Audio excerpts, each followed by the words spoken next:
Hello YouTube, this is Yorick, and welcome to my Magic the Gathering Pack 1 Pick 1 for M15. So here we are, Pack 1 Pick 1, what to pick and why. To answer this question, you need to make an informed decision, which basically means that we need to know whether the set is aggressive like Zendikar, controlling like M14, or something different entirely like A Rise of the Eldrazi. So what is M15? Is it an aggressive set filled with 1 and 2 drops?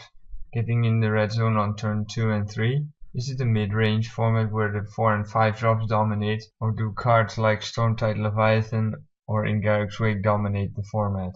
To see if an aggressive strategy is feasible, you need to know how many defensive creatures there are in the set for all the colors, rather than the aggressive creatures. To determine whether a format is aggressive or not, to determine if the format is aggressive, we need to look at the defensive capabilities of all the colors. In the 2-drop slot there are only 4 creatures that are adept at keeping grizzly bears at bay, but when looking to the 3-drop slot, this number skyrockets. This means that unless you stumble before getting to 3 mana, you should be fine. The early game will consist of a lot of creatures getting in the red zone and trading off with each other, affecting the life totals minimally.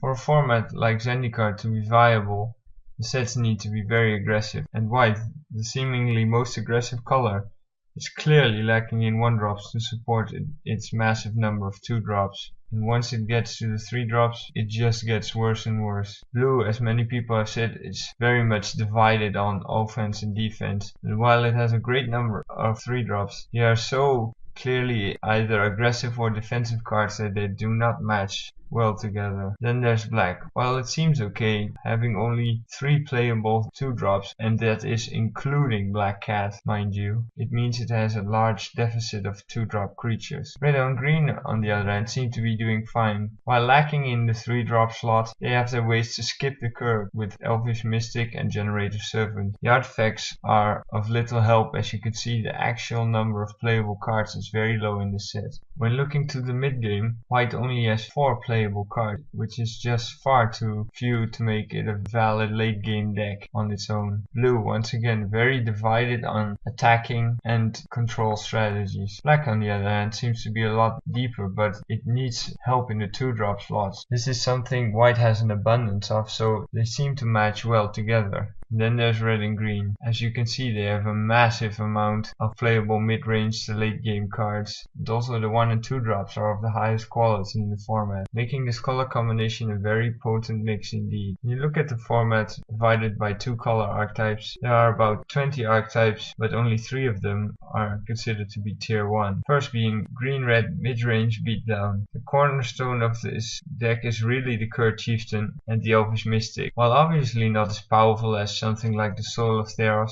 being 2 mana cheaper and its ability costing 1 less means that it is much more likely to get a Curd Chieftain online than it is to get a Soul of Theros online before you die. Again, the Elvish Mystic can make sure that the Curd Chieftain comes out turn 3, which is a full 3 turns earlier than the Titans, keeping the momentum on your side. Then there's the second archetype. This archetype is a lot harder to get into because unless you get a bomb rare like Avacyn, Obnixilis or one of the souls, because it's hard to take Carrion Crows and Helios Pilgrim highly without knowing if there's going to be support for the archetype. Lastly, there is red-blue artifact aggro. Despite the name artifact aggro, the deck usually only contains up to 4 artifacts, but just having 1 in play turns on most of the deck's creatures like Aeronaut Tinkerer or Shrapnel Blast for the final damage. To get in this archetype, you should focus on getting the burn spells that can also go to the face, like Soak the Flames and Lightning Strike. Do note that this archetype is a lot more skill intensive than most because of Quickling and Peel from Reality. Efficient use of these 2 cards can really give you an edge, especially when your opponent isn't very aware of the tricks. Getting back to our first pack, since this pack is devoid of any bomb rare or big creature, for me the pick would be Stoke the Flames. In a vacuum, Stab Wound would be a lot better than just a removal spell, but seeing that it goes in multiple tier 1 archetypes and the fact that Stab Wound, unlike Stoke the Flames, doesn't deal with threats such as Avacyn or Curb Chieftain, it is a lot better in my opinion. Devouring Light, while being an excellent removal spell, is nowhere near the power level of Stoke the Flames because A, it can be played around, and B, it stops your creature from getting through if you are the aggressor. Attacking with an Oresco Swiftclaw and having to leave other guys at home, tap for mana for the Convoke, basically means you've killed your opponent's Coral Reef or something along the lines while giving up your entire turn. This card is much more suited in a white-black late game deck in which the Stab Wound is already better. Also, by taking Stoke the Flames, you are cutting red very effectively from this pack. Even though Forge Devil is a very good card in this format, I doubt many people will pick it over other cards such as Stab Wound, Devouring Light, Triplicate Spirit or Elvish Mystic. And obviously someone is going to be interested in Jace. This was York and thank you for watching. Please leave a comment, like, rate and or subscribe.